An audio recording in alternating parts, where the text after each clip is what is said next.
welcome everybody to our second Superonda on Zoom. I'm happy that we have a second guest from Germany now, which is Axel Timm from Raumlabor.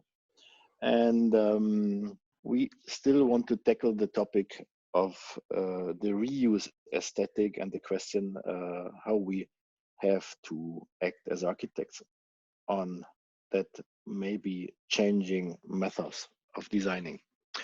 So welcome, Axel. I do a short introduction about you maybe and about Raumlabor. I took just a little bit a short preview on your website to introduce you, and we had the kind of tradition, we started this last presentation, that we introduce a guest by quoting two books, what influenced us or what we maybe could read if we are looking to your work and to your life. So you open your site with the quote you buy by Utopia. And when you're looking to your own description, what the office Raumlabor is doing, you're quoting that you are looking for our society, which needs a more substantial approach, which is the question. And if you look to more, you quote that there was once a society what believe in the future. That means you believe that there's no more society which believes in the future, and it would be nice how you're reacting this and how you reflecting that things on your projects. But you also quote that there's the role of the architect who wants to live in a better society and who had dreamed of a better place. And this remembers me, especially in our French context here of Lausanne and Geneva, of a book of Jean-Jacques Rousseau, on this discourse of the origin and basis of inequality, when he wrote that the first man who, having fenced in a piece of land, said, "This is mine," and found people naive enough to believe him that this man was the true founder of the civil society. So that's the question, if you will also tackle with your projects this kind of naive enough to believe things, and what is fencing a piece of land influencing on that better society. And that is quite interesting if you're looking to the outcome of the office Raumlabor, which will Axel representing here, is that this is an office which is not tackling in the poor classical typology, referring to projects, what they did like in a typology order. They tackle quite a different way of topics in architecture. It starts from the urban constellation. It starts from activators, participating roles. They're also influencing the work of them. So they really also try to understand what is behind maybe of these questions, what they're writing. And they will be quite interested in how you will explain us these things. And when we are going again into your text about your office, you're explaining that you're working on small scale and deeply rooted in the local condition of the projects. So that's also a question. Can we learn from local conditions? Can we learn from small scale also things to adapt it in a bigger scale? And this remembers me on the book, what I get from my grandmother in the 1970s. That's a period you like very much, about the kitchen of her village with 2,000 inhabitants. And they writing about cooking in the small village, a menu of the week. And every of this menu, when you go through it, is that there's never a waste produced in this kitchen. So if there is a dish on Monday, it gets also into the dish of the Tuesday. And if on Tuesday there is a rest of something, it turns in the morning of Wednesday. So cooking, it's like a continuous process of a small scale understanding of life. And I think that could be a kind of reference, maybe what we can integrate in architecture. And then when we read also about Raumlabor, which is founded 1999, that the office is working more in interfaces, and you're interested in difficult urban places, formally, they attract you. That means you try to activate them in new perspectives. And that was something what I would understand, maybe what you can also launch with your presentation, if these difficult situations, they get out of an accident, like in the book of Baudrillard, Concrete Island. So an architect who drops down of an highway. So if this kind of situation, there need to shake us out of an extent, or there are controlled actions like in Fitzgeraldo, they get activated out of an obsession or passion to motivate people to create the situation. So that's a kind of ambiguity, I would say, if I'm looking to your projects as an office, where we have to situate us and to situate you. So that's if you make a kind of portrait of Raumlabor, we can ask if this is something in between Rousseau and Fitzgeraldo, merged with a kind of how to create recipes to a new society and new quality, and maybe also new aesthetic. And the question is where we are in that role as architect, dropping down of an accident. So the question is, and your last sentence is, architecture is a tool in the search for a city of possibilities, the city of tomorrow, and you say also bye-bye utopia, but I would say also welcome to the future, maybe, with your approach. So I'm happy that we have you here to present your own way of thinking. And I would stop my screen sharing to give you the, let's say, the stage to present your thinking. So I would say everybody can join the lecture and we can start to collect comments and questions in the chat.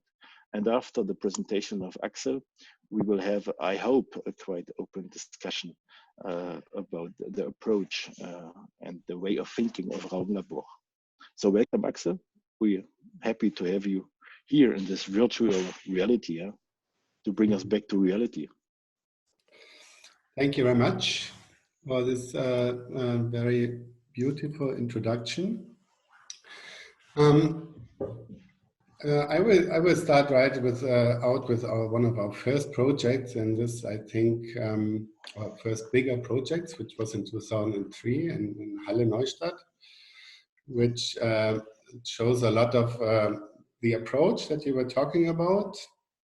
And I will kind of focus on the small scale things within this project. And that relates very much to the thing you said about the cooking, because this is where we actually started with a piece of material that followed up in our work for quite a long time. We were commissioned since Halle Neustadt was a very fast-growing city, part of the city next to the old town, up to the '80s, mid-'80s, with the growing chemical plants and all this. A very fast-growing new town. After the wall came down, it was even faster shrinking. So there was not really tools in terms of urban planning how to design shrinking. So we were not very known at that time, and we were asked to think about a plan, urban plan, like a top-down urban plan for the designing of shrinking. So this was one part of the project. And the other one was that there was a theater festival during the summer that year. And we also wanted to mix the top-down with the interventions in space and with the people. So we came up with the idea of creating, in one of the empty housing blocks, creating a hotel. And we wanted to do this together with people that were still living in this area. This is one of those empty housing blocks.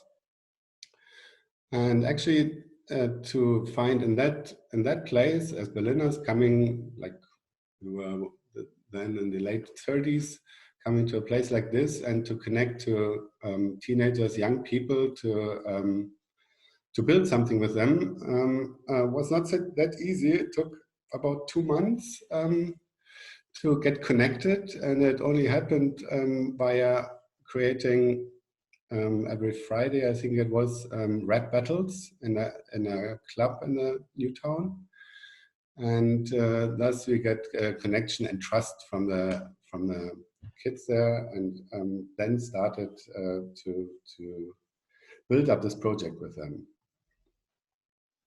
So this is the situation. This is the S-Bahn station, partially empty housing blocks. And within the research, we've also found out that some of those buildings were torn down, and more of them. And since we didn't have a lot of money, we were searching for material to build all furniture and to build the beds and a bar and all these kind of things for this hotel. So when you tear down buildings, you have a lot of material. You have windows, doors, and all this stuff, and bricks, concrete. And we decided that the doors that were all more or less the same size were perfect neutral building material that we started to do the interior of the hotel rooms with. You can see seen during the festival already. Some of the inside and outside built spaces. And then on the ground floor here, it was a totally locked up space. It used to be a bar, and we thought, okay, it would be nice to reopen it and to create something, place together to meet with the people. This is a space from a bar. This is some of the first doors we collected, and the design for a new bar. It was called the Espresso Bar. And then, yeah, I got right into it, into the building of it. You can see the results. Also opened up the facade. So it's just it's a couple of different format and forms of benches and pieces of furniture. By doing this with the people of the place, we also found out that they were very much into not only to rap music, but also into biking. And so the next little thing we did with them was a bike parkour in front of the hotel.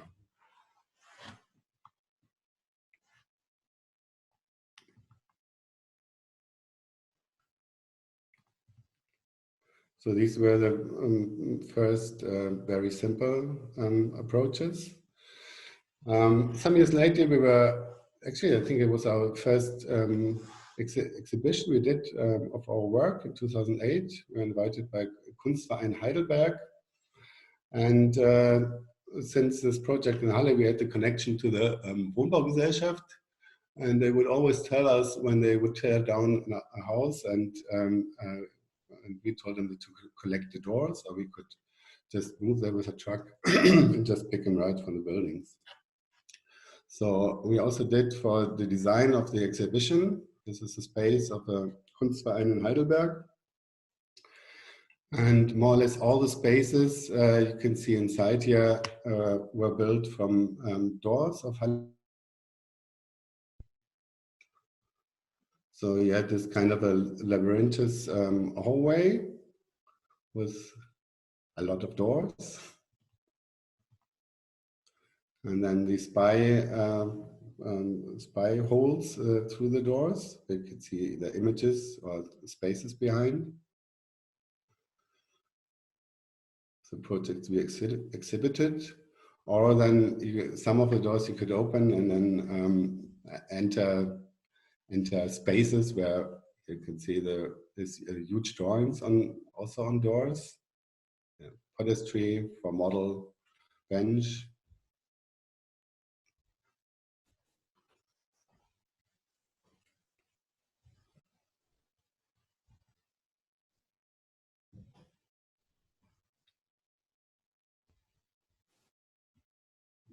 And stairs up to the next level. You have bubble space with a projection. With screens. A high seat. We could climb up and also watch a video.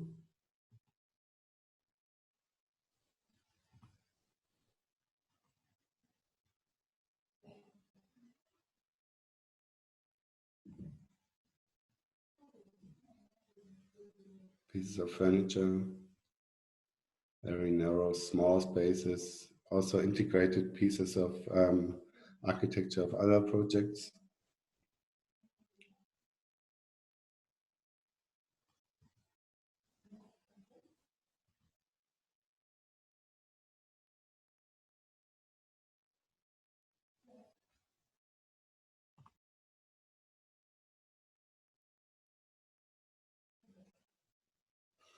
So the first projects we did with those stores, we appreciate very much that they were almost for free, except for the transport, but also that this kind of format and this type of material is very, very easy to adapt, and also shows like the traces of the history of the former life. So in this case, we just left the doors as they are, with all the traces, or like even posters that were stuck on. And this is another project. It's of the Transmediale 10, which was called Futurity Now. And the project we implanted, like the exhibition architecture, we call Futures Exchange. And in many of our projects in the Ruhr area, we dealt a lot with utopias that were implemented, mostly via means of infrastructure, and how future and progress will develop, which you can see on this image, and like more nowadays image, what it became now. And what always interested us was this kind of a utopian living, which is very much reflected by these plug-in kind of cities in outer space, where we have actually everything connected to a machine. You can plug in spaces, and there's also like an art scene. This is a project of Anja van Lieshout. It deals with those kind of plug-in structures. This is a project, the art project we did, 1:2 model of a Vordach der Moderne, which was demolished close to Alexanderplatz.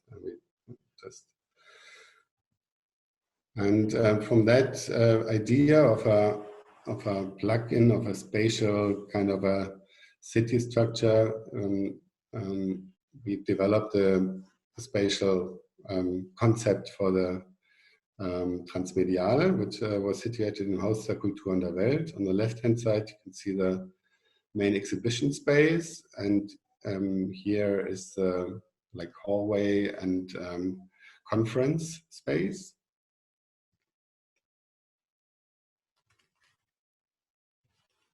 So from that, like the positive, negative exhibition, the substructed space and the positive space in the conference hall, we designed the spaces that were then inhabited by the artists with their works. And the objects we built for that were all made from doors from Halle Neustadt again.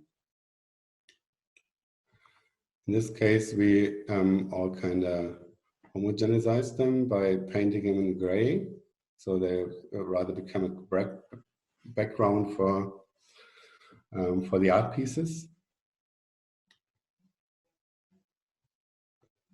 So this is a development and a situation in a conference space of the object we designed.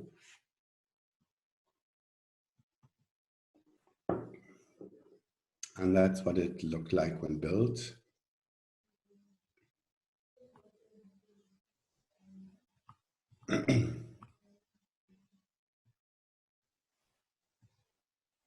And then inhabited by the artists.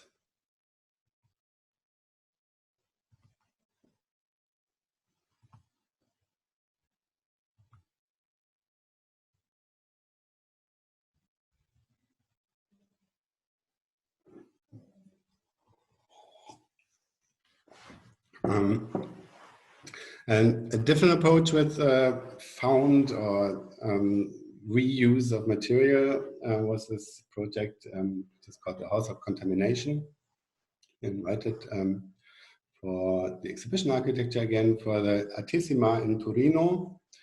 which was in 2010. And while researching as well in the space and in the area, we found that there were a lot of recycling plants and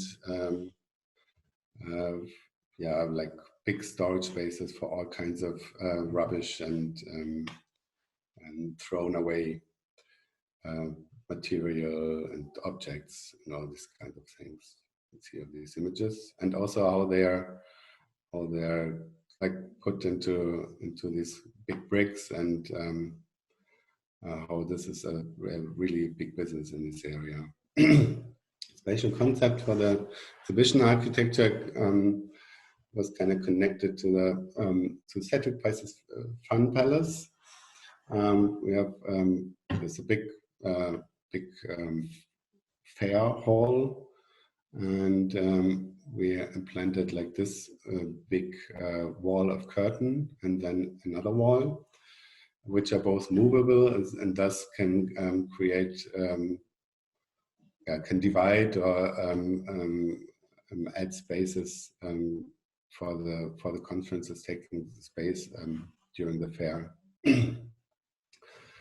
And what we also liked a lot, it was like an art fair on one hand, which has all these very clean and white booths, and mostly paintings and art pieces around, and then the contradiction to this kind of a mess that happened in the conference area via a lot of different like structures and colors and also like pieces of paper flying around, a little bit of a strange smell. Here on the left hand side you can see the rather regular art booths, and this is the conference area.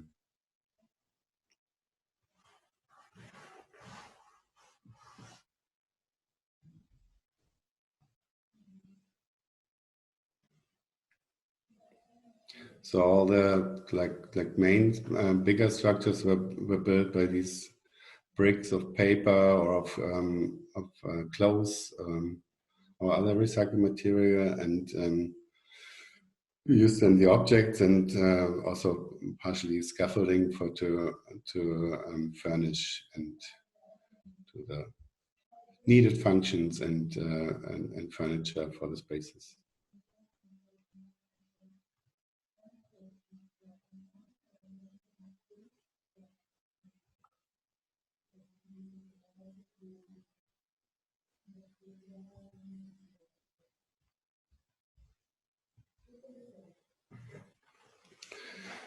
And and the project also kind of reflects on all these masses of consume and thrown away things. It's a project called Moderato, Cantabile.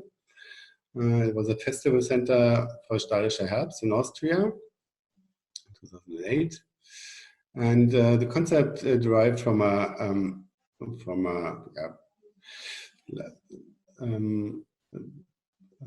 liking the movies of Michelangelo Antonioni.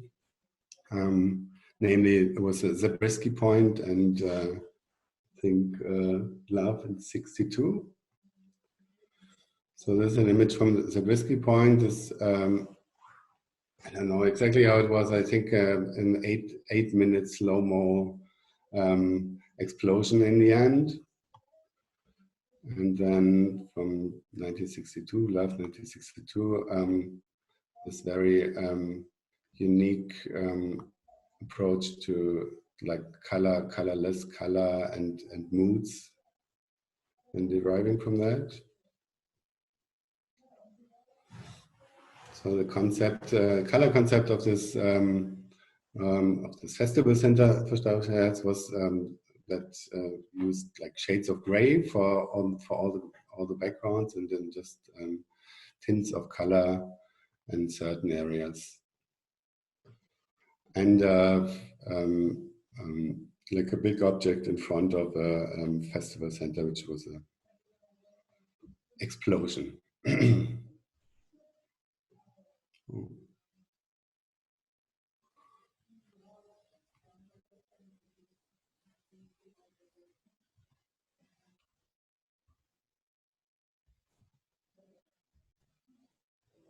most of the furniture, again, made from found pieces in the trash yards.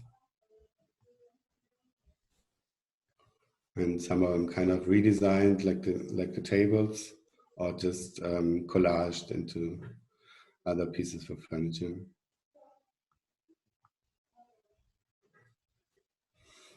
And then the explosion, or this image, this object of the explosion was completely done from what we found in trash yards around, junk yards. And depending on the scale, like from further away, you just had this image of something exploding, and going inside, you could also trace what pieces were welded and screwed and put together. Pieces of tubes and windows and insulation pieces.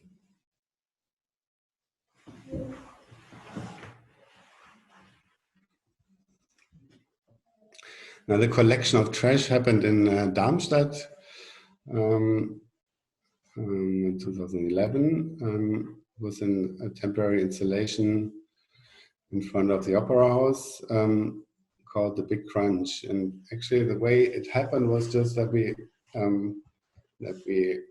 followed up the truck that would collect all the old furniture and everything people were throwing away in all the apartment and housing areas. And then actually before they put all the pieces into their trucks to put into the junkyard, collect the ones that we could use for this big wave of trash.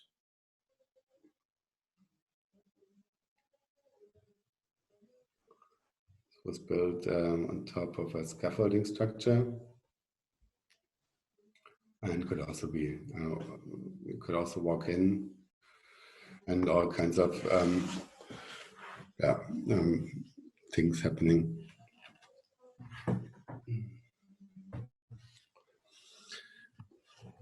In Cape Fear, a project we did for Performing Arts Festival in Mannheim, called Wunder der Prärie, which reflects a little bit on that, like once in a year they did this 1 week or 10 days of this Performing Arts Festival, and they say, like, in this area the rest of the time there's not much happening.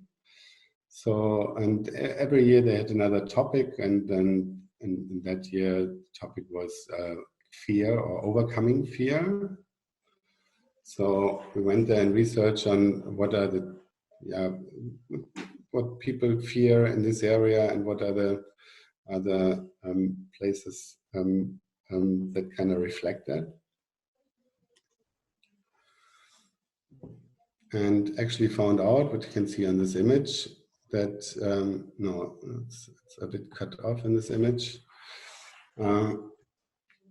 that what was mostly connected to fear for us was these ships going along the river. This is the Neckar River, and this is Rhine, and like crossing or passing this this area where there's a lot of streams and flows.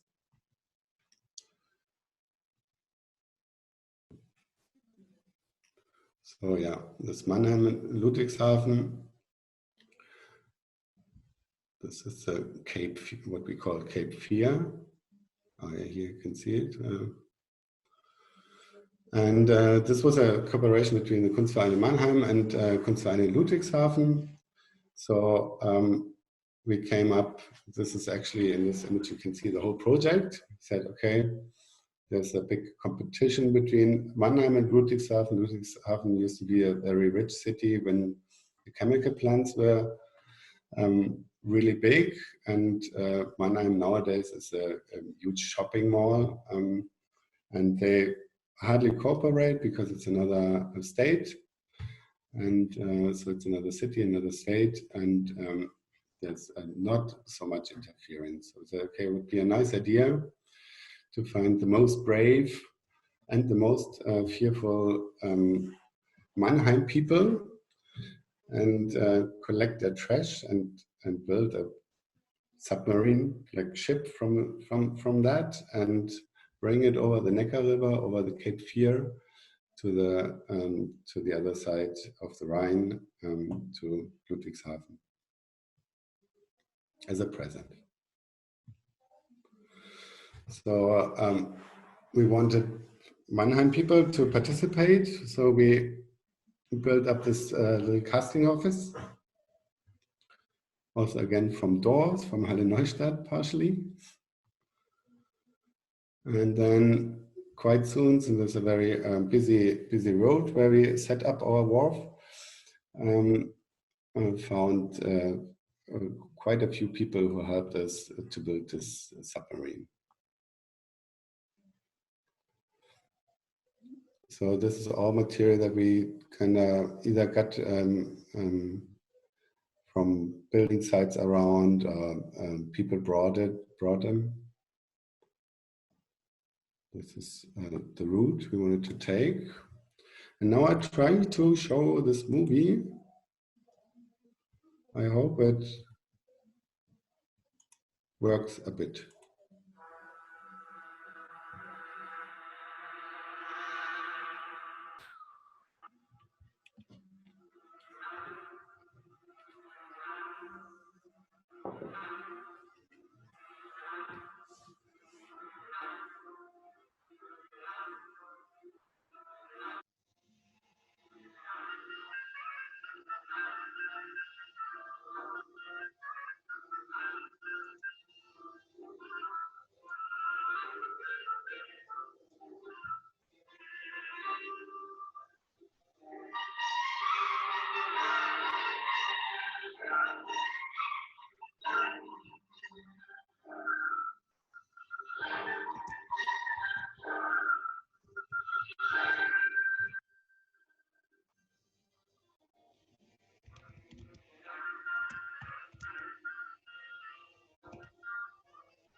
Okay, now I would like to open up the discussion. Do you have any questions? Do you want to talk about what I've been showing?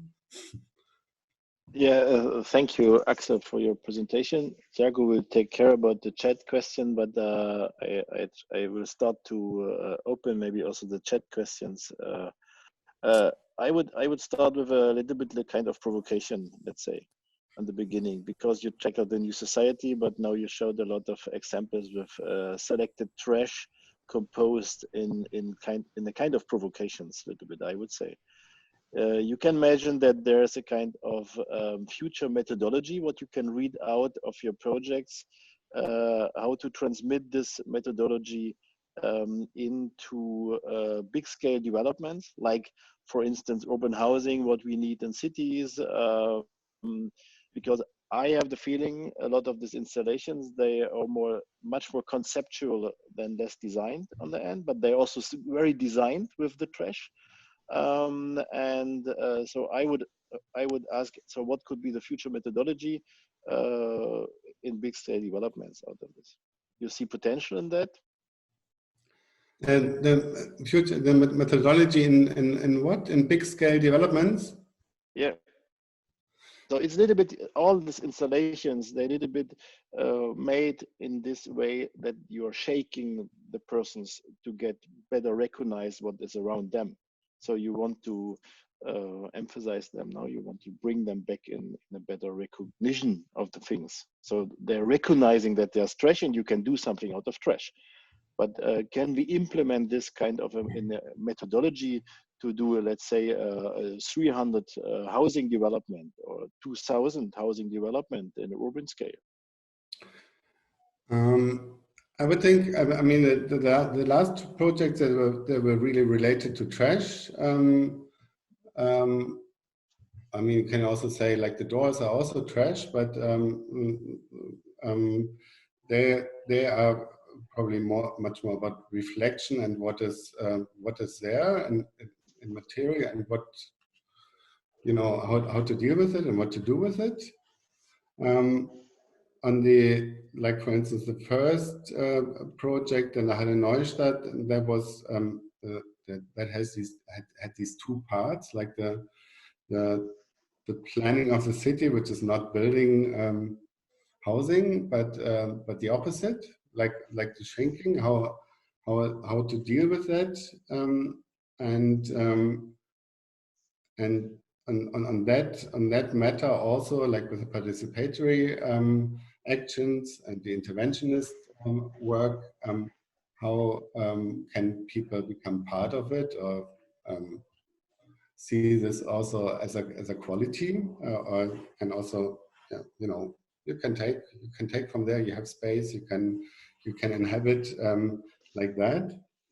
And in concerning like other developments, we try to create spaces. Like for instance, there's this area of the floating university in Berlin, which is a leftover space which has both, like, it's a rainwater basin which is very very poisonous. You know, the rainwater that comes from the came from the airport and now from the roads is collected when the canalization overflows. On one hand, it has this very dirty, poisonous part, and the other hand, it's like a very idyllic piece of land, you know, with nature taking over. So by implanting this, what we call floating university, this space become a place where people go and where they think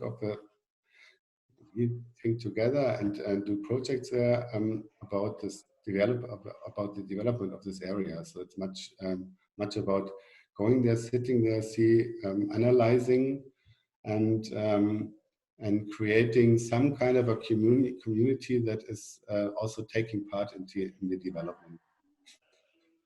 So the methodology is more this kind of, the first thinking is tracking what is there, being more precise and analyzing things, and doing out of this analyze kind of project development, less to come with a drone flying object and to settle down an idea. So that is a kind of methodology maybe I would read out of your presentation. Yeah, to get into the space and to and to connect and to analyze by by temporarily inhabiting. Yeah. Axel, thank you very much for the presentation. I want to take this question of the methods pointed out by Martin, and you started to be as a large collective of 8, I think, or 10 people sharing common interests. But when you need to be around one project, how do you design on your daily life? How do you develop the process of designing? For example, I'll give you an example. You talked a lot of times during your presentation, during the projects, you talked a lot of times about memory, about elements that keep track of the events, that you try also to conserve, to keep that presence within the elements. So I would say maybe history seems to play a certain role or a transversal view of reality through the eyes of historical change. Do you have preconceived methodologies, for example, history as a concept during the design, or it changes all the time?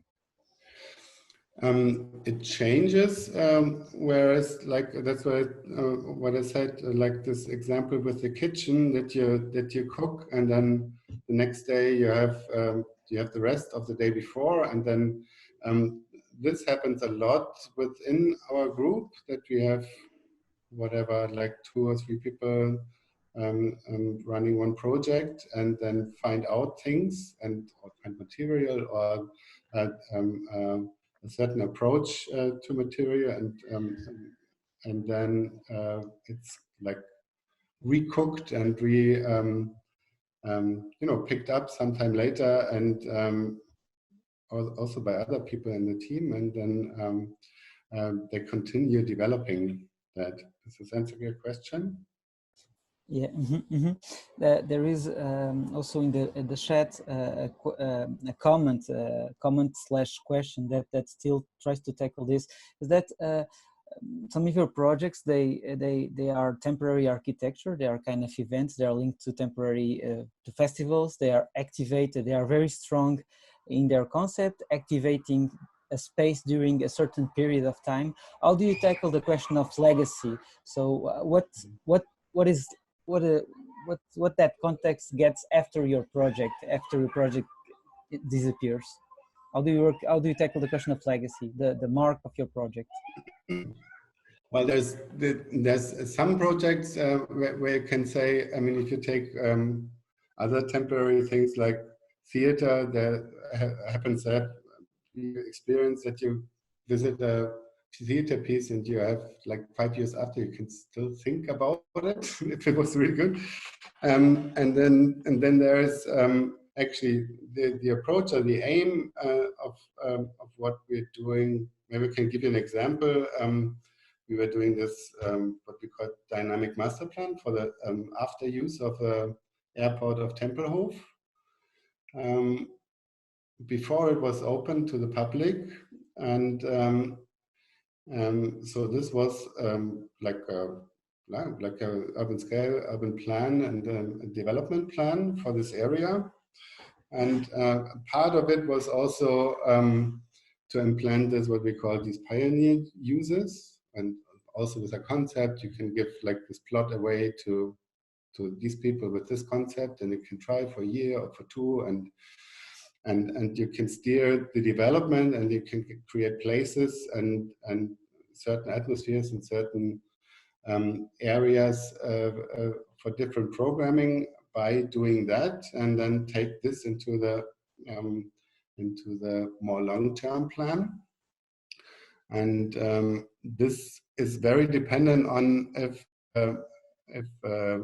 you can find on a political level and a planning department level, and all players involved, cooperation partners. But this is this is actually what we try to implant, like the small scale temporary interventionist work to find out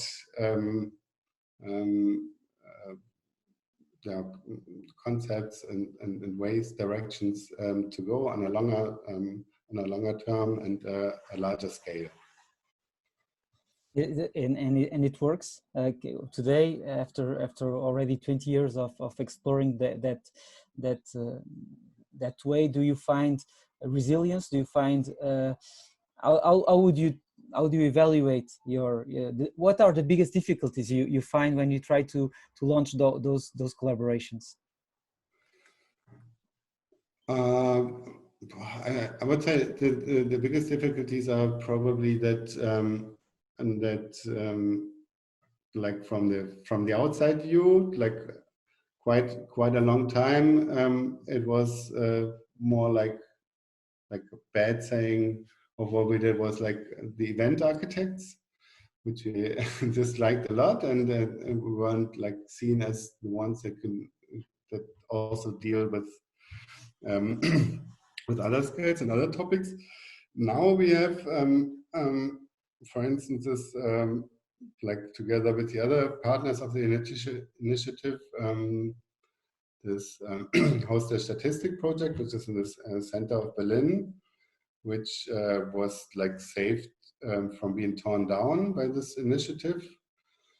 And there, something like this is happening. It's a whole block where there was like in a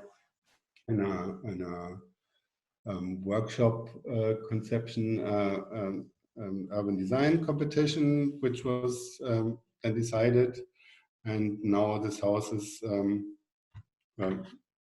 refurbished, the whole house, and we are doing like punctual, like I don't know, not regularly, but every 2 months, project of inhabiting the spaces, like on this more or less building site, you can call it, to implant the programming mostly of the more public spaces in the future use. So this is something like this is happening.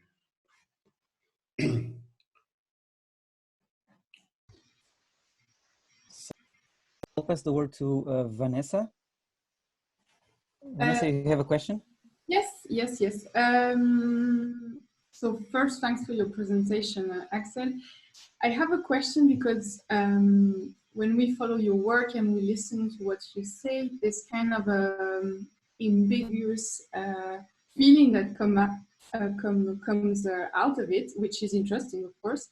It's between like a personal approach and a position towards society. It's also like hope and fatality with the trash, and so it's provocation, message, etc.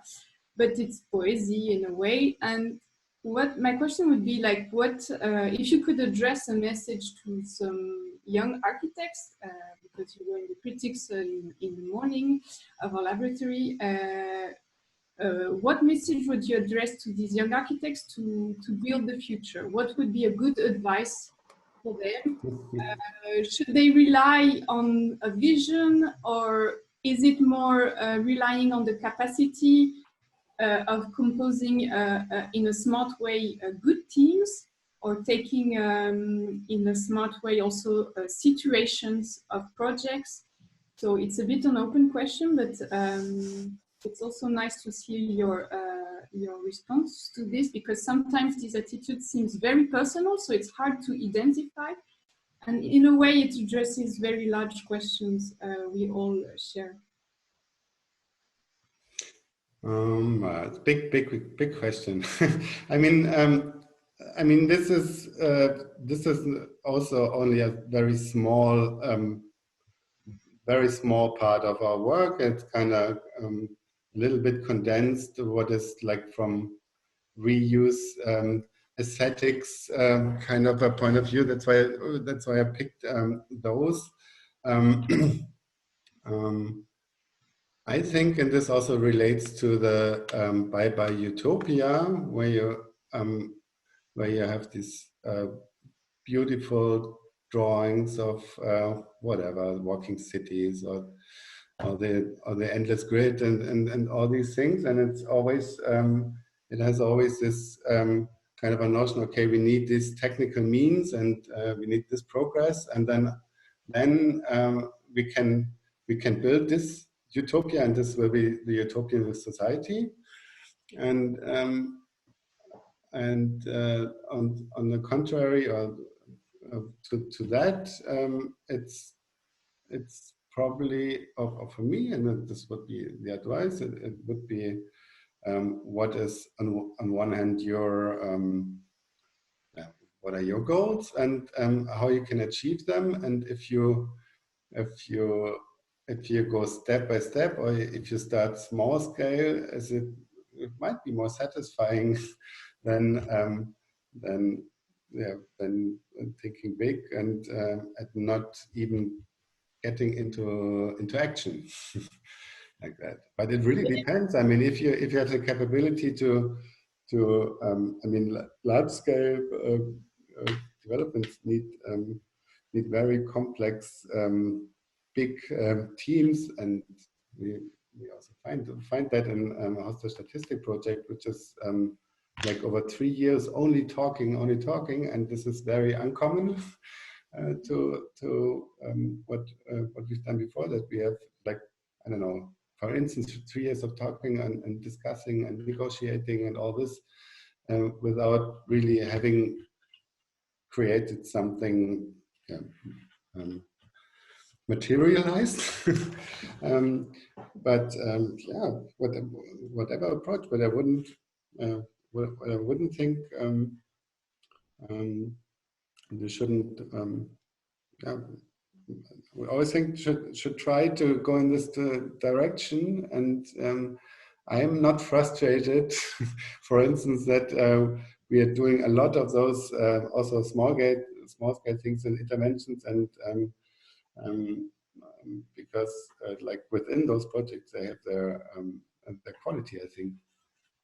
Yeah, and I think maybe also the size of the interventions, maybe they can reach maybe more directly some big questions to a wide audience also, like in a daily contact, like and a big impact. Okay, thank you for your answer. And maybe one more thing, you know, this submarine project I showed, I mean, it also has many more levels. Like one of them was also that, like, on all different levels of administration, because like the cities are city administration, and then the zones next to the rivers are state administrations. And then the water itself is, I mean, state Bundesland, and then the water is Germany. So we had, like, with all the permissions and everything, and we had to deal with all those levels of administration. And for many of them, it was the first time, like for Mannheim and Ludwigshafen, and then also like on those levels of the Bundesländer, it was the first time they had cooperated with others to realize such a whatever small, not very important project, and it probably also went on, this cooperation. So yeah, even a very small scale project can have a different outcomes that can also yeah. So maybe what is interesting is that the bravery is in the lightness of the outcome of your practice. That it's like an iceberg. We can't really maybe see how hard it is to maybe go to this little submarine in the end, which I think it's interesting in the contrast. Thank you. Thank you, Vanessa. Martin? Yeah, actually, I want to tackle again another question of development of the projects from Raumlabor finally. Can you imagine finally, if I try to read the projects like the floating university, this participation discussion, developing more this question of an content, of an idea, no, of a program. So it's more, this is what we have to mention in the future to develop architecture, because I try to imagine that you get a permission in the competition to build a museum, which has to stand for 400 years. And you have to develop a typology which stands out on that, because all of these projects at the moment, they're reacting on things. As you said, you care about the leftovers of the society and you want to reinform them in a certain way. But we have a lot of typologies in architecture, like a church, like a museum, like housing of Bruno Taud, which are left over, which are not left over, which are cultural production in our society, and which was in the ancient way the thinking of an architect, no? To produce a high quality architecture which resist over the years, and they will be part of our cultural heritage. And what is the cultural heritage of the projects of Raumlabor?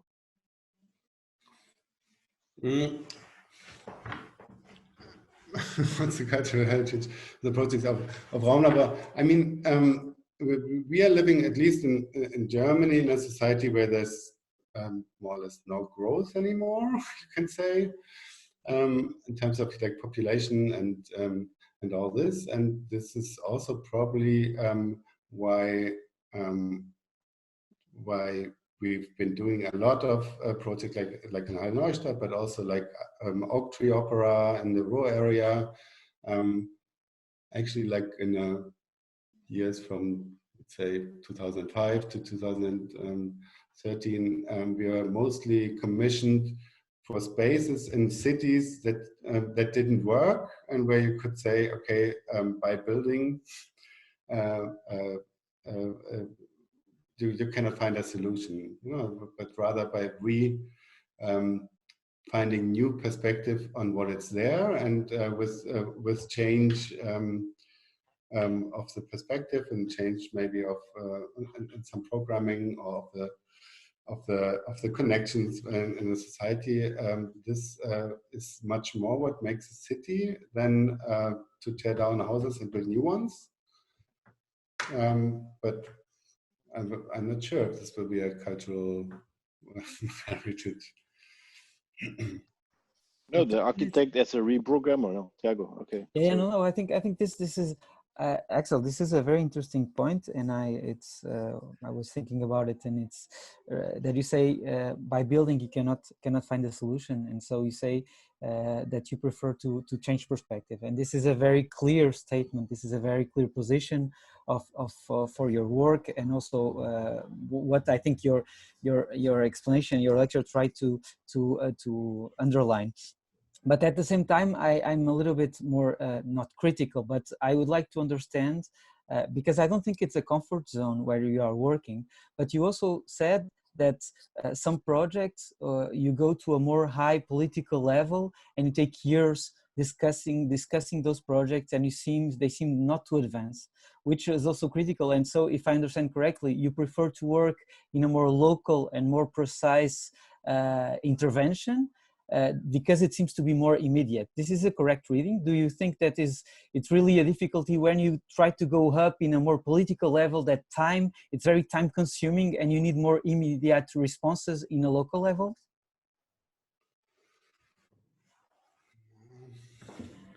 I don't know if it's about local or I mean, to go back to the example of the Haus der Statistik, like the main goal that formed this initiative of all different groups was not to have this building torn down and then build something like most of the new stuff on Alexanderplatz that has all the same shops and it's completely commercialized, but to keep this building and thus take it out of the market logic and be able to provide spaces for artists, for social services, for refugees, workshops, and also administration and cultural means. So, what I was just saying, I don't say it's not worth it. I just say it was like a new experience that you're like the convincing of all the responsible levels, and then changing of government and all this. that it was a new experience, but not that it's bad or that we don't like to do it. Yeah, I think it's if it's a project that's worth it, you should always do it and try.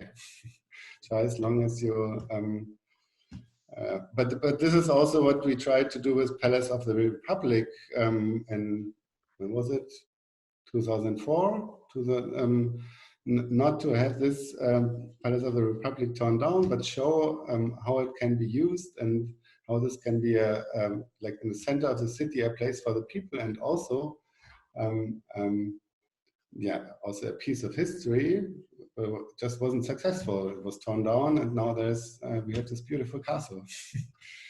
But that means, Axel, if we try to turn our profession as an architect, and maybe the cultural heritage of Raumlabor is to turn the ancient way of the architectural thinking, that the architect in the ancient way, he was dealing with beautiness, of scale, of proportion, of program, where to position the toilet, the entrance, the exhibition hall. And today the architect is doing a kind of programming of who is participating, the users on the user making the program to compose all the participants together is also a role of the architect. So you're starting on the beginning to bring all the stakeholders on the table, which is the same work like you do a ground plan. I don't think it's either the one or the other. I think it's probably best if you can match this, and there's definitely people in Raumlabor that love to design and also to make, yeah, to create, and also on a bigger scale, it has to work in a way that makes sense for us, and we're trying. Axel, well, you just used a good expression that people at Raumlabor loves to design. What is the project that Raumlabor would like to do one day but never had the chance to do it?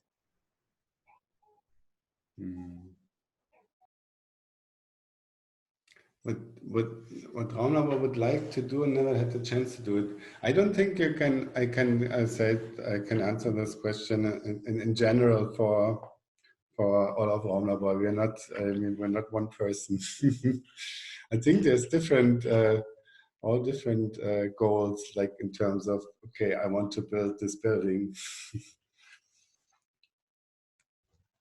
For me, for instance, yeah, right for you, now, I was going to ask that. Yeah, for Axel. it's a practice that I really like a lot. It's also small scale, but like in the countryside, to build the small scale project, building new or partially new. And thank you. A question to the audience. Anyone has a question that is still there to be dropped?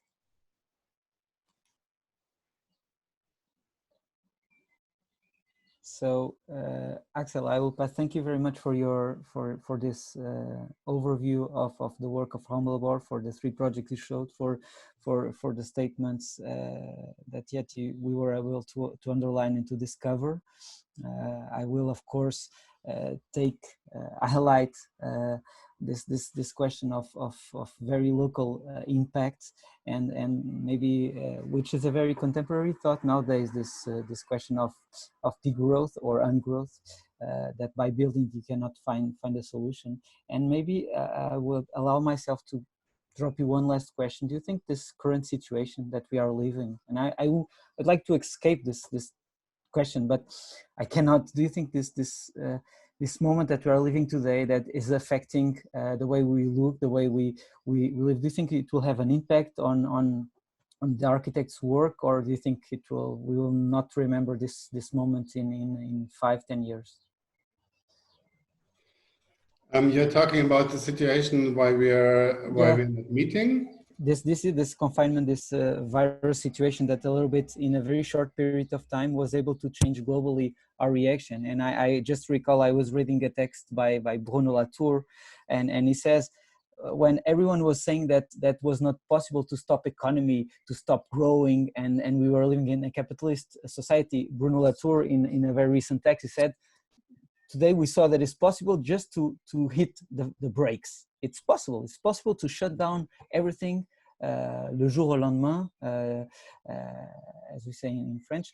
We saw that in a very bad situation, it's possible to stop this crazy growth. And my question is, do you think that what we are living today will affect the way we look at the cities, the way we look at architecture, the way we produce architecture also? But in general, I'm not too optimistic. I would say for me it does a lot.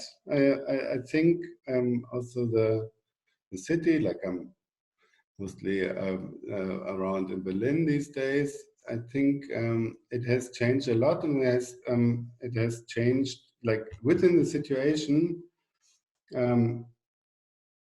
Although it was not possible or not allowed, like for people meeting and all this, it has changed the use of public space. In my eyes, if you take out this, that you cannot meet like with more than two people in a lot of positive ways. I think it's hard to say that. I think it would have to take a bit longer, and this is hard to say because there's also a lot of suffering because of that. But to really make a change, I don't think that the period of time that's like, I don't know, 2 months, 3 months will be enough. You know. Yeah, I completely understand you. Thank you very much. Thank you, Axel. We are way beyond now 1 hour. Thank you very much for accepting this invitation. It was our fourth Superonda talks around reuse, around new strategies and of designing, of rethinking the relation we have to materials, to heritage, to footprints also. Thank you very much. We salute all Raumlabor team. And I hope that we can invite you to Lausanne one day. I will pass the word to Cyril to do the wrap up and to close it. Thank you. Okay, thank you very much. It was very interesting, Axel, to follow your talk, and thank you, Tiago and Martin, for the organization. So yeah, Raumlabor for me was really like the avant-garde of this, I would say, experimental and political architecture. It's so I've seen tonight that the discussion turned a lot around the question of whether this method can become kind of mainstream or go to another scale. And it was very interesting to discuss this with you. We will have a last opportunity to meet for the last Superonda talk organized by East Lab on the question of reuse, the multiple aspect of reuse. And this last meeting will be next week, next Monday at 6:30, same time, and with Yota. So we are going in Belgium after Germany to conclude this series of lectures. But of course, the question of reuse and all these different aspects is still a very important subject in architecture, and we are looking forward to continue with this.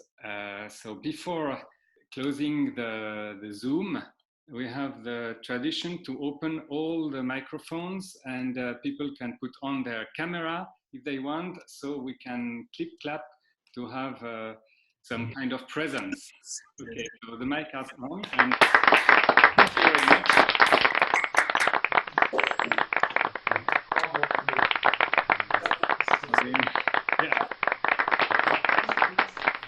Yeah. Goodbye. See you next week. Yeah.